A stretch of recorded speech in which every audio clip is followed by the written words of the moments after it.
Hi! Hello అండి. ఎలా ఉన్నారండి అందరూ? నేనైతే బాగున్నానండి. మీరు ఎలా ఉన్నారో నాకైతే కామెంట్ సెక్షన్‌కొచ్చి చెప్పేసేయండి మర్చిపోకుండా. అలాగే ఈ వీడియోకైతే ఒక చిన్న లైక్ అయితే ఇవ్వండండి మీ చేత్తో.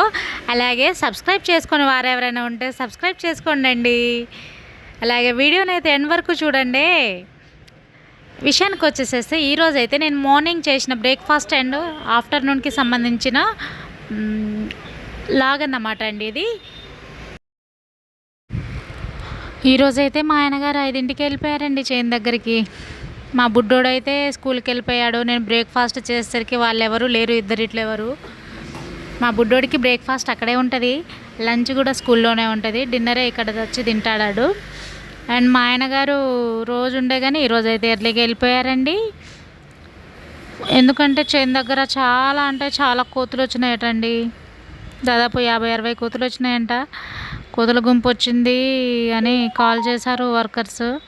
దానికోసమే వెళ్ళాడు. ఆ కోతులు అయితే వచ్చండి కూరగాయల ఫామ్లోకి వచ్చి అన్నీ ఆగమాగం చేసేసేస్తాయి. మనిషి తినడం ఏమో కానీ అవే తినేసి మొత్తం ఆగం చేస్తున్నాయండి.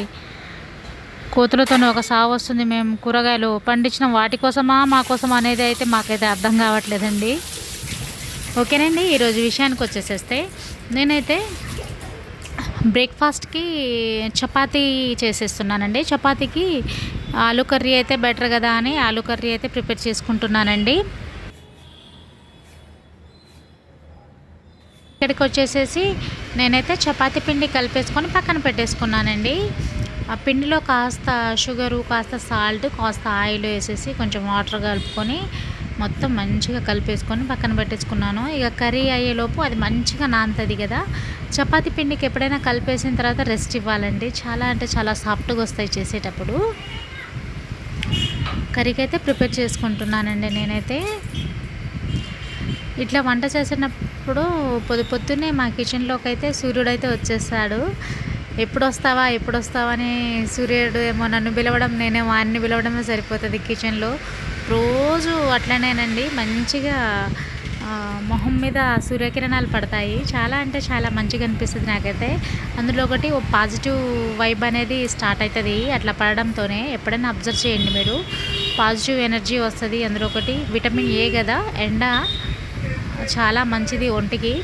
అది కూడా పొద్దుటి ఎండ అంటే పడితే చాలా మంచిది.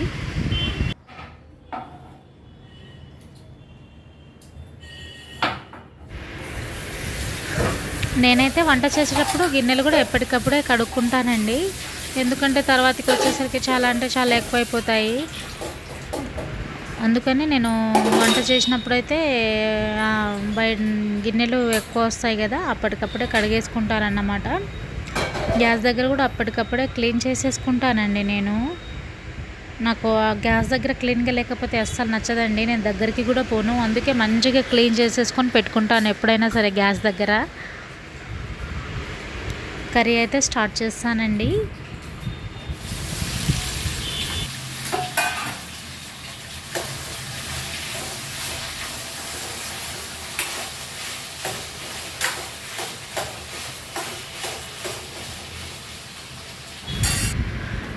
పచ్చిమిర్చీలు కట్ చేసుకొని వేసుకోనండి, నేను మిక్సీ పట్టేసుకొని వేసుకుంటాను. ఇట్లా మిక్సీ పట్టేసుకొని వేసుకుంటే కనుక కొంచెం స్పైస్ అనేది యాడ్ అవుతుంది ఎక్కువ. మేము స్పైసే తింటానండి నేనైతే, అందుకే స్పైసే వేసేసుకుంటాను కర్రీలోకి. ఇట్లా మిక్సీ పట్టుకొని వేస్తాను నేను. పచ్చిమిర్చీలు కట్ చేసుకోను, ఇట్లా పట్టేసుకుంటే చాలా అంటే చాలా టేస్టీగా కూడా అనిపిస్తుంది. అందులో ఒకటి గ్రేవ్ కూడా చాలా చిక్కగా వస్తుందండి. వాటర్ పోసుకొని వండుతాం కదా, చాలా టేస్టీగా ఉంటుంది కర్రీ కూడా.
ఆ పచ్చిమిర్చిని కచ్చపచ్చగా పట్టుకొని వేసేసుకోవాలండి. నేనైతే మెత్తగా పట్టుకోను, పచ్చిమిర్చిలు కచ్చాపచ్చాగానే వేసేసుకుంటాను.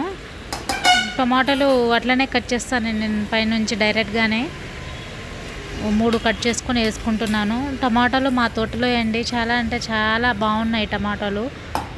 కొంచెము స్వీట్గా, కొంచెం పుల్లగా మంచిగా ఉన్నాయి.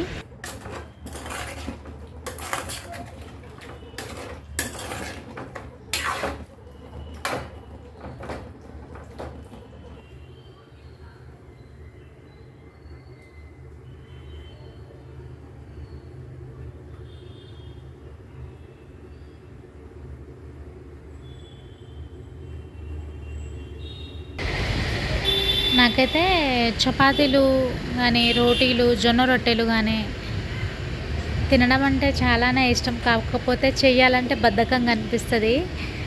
కానీ ఇప్పటి నుంచి అయితే నేనైతే రోజు ఏదో ఒకటి బ్రేక్ఫాస్ట్ కానీ, సాయంత్రానికి అయితే రైస్ తీసుకోవద్దు, బ్రేక్ఫాస్ట్కి రైస్ తీసుకోవద్దు అని కొంచెం అనుకున్నాను. మరి ఏమవుతుందో ఏమో నా ప్లానింగ్, చూద్దాం. మరి రోటీస్ అయితే తీసుకోవాలని అనుకున్నాను. ఏముందండి, నా ఒక్కదాని కోసం 2 రోటీలు 4 రోటీలు చేసుకుంటే మార్నింగ్కి 2, నైట్కి 2 అయిపోతుంది కదా. మధ్యాహ్నానికి కొంచెం రైస్ తీసుకుంటే అయిపోతుంది. ఏం లేదండి, ఈ మధ్య రైస్ ఎక్కువ తీసేసుకుంటున్నాను, అందుకే తగ్గిద్దామని చూస్తున్నాను అన్నమాట. రైస్ కూడా ఎక్కువ తీసుకోవద్దు కదండి, హెల్త్కి కూడా మంచిది కాదు కదా అని నాకైతే అనిపిస్తుంది. అది కరెక్టే కదా, అందుకే రైస్ అయితే తగ్గిద్దామని ఇట్లయితే ప్లాన్ చేసుకున్నాను. మరి చూడాలి, కరెక్ట్గా మెయింటైన్ చేసుకోవాలి. ఓకేనండి, నా కర్రీ అయితే అయిపోవడానికి అయితే వచ్చేసింది. చపాతీలు అయితే కాల్చేసుకుంటున్నాను. బ్రేక్ఫాస్ట్కి, డిన్నర్కి ఇదే అవుతుంది నాకైతే. చపాతీలు ఉంటే చపాతీలు, మళ్ళీ డిన్నర్కి జొన్న రొట్టెలు ఉంటే జొన్న రొట్టెలు అండి. ఏది ఉంటే అది తీసేసుకోవాలి. కడుపులోకి పోవడానికి రైస్ కాకుండా వేరేది ఏమైనా ఉన్నా ఓకేనే, కాకపోతే రైస్ అయితే హెవీ అవుతుంది కదా అని నా ఆలోచన.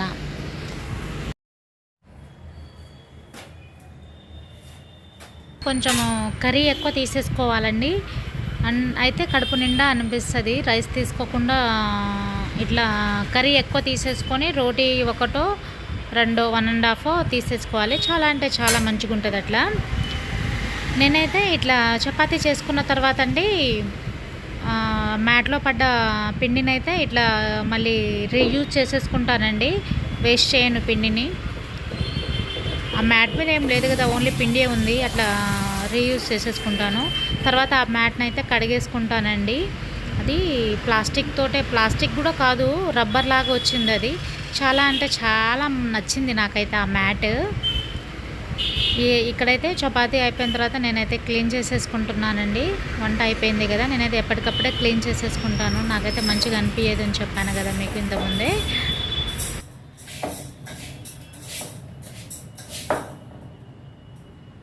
ఆ తర్వాత వచ్చేసేసి నెక్స్ట్ డేకి బ్రేక్ఫాస్ట్కి అనుకున్నాను కదండి రైస్ తీసుకొని, కొంచెం బ్రేక్ఫాస్ట్ కోసమేనేమో ఏదో ఒకటి కావాలి కదా అని దోశకో, ఇడ్లీకో, పునుగులకు దేనికైనా పనికొస్తుంది, గుంట పొంగనాలకు పనికొస్తుంది కదా అని బియ్యమును మినప్పప్పు కలిపేసుకొని నానబెట్టేసుకుంటున్నానండి.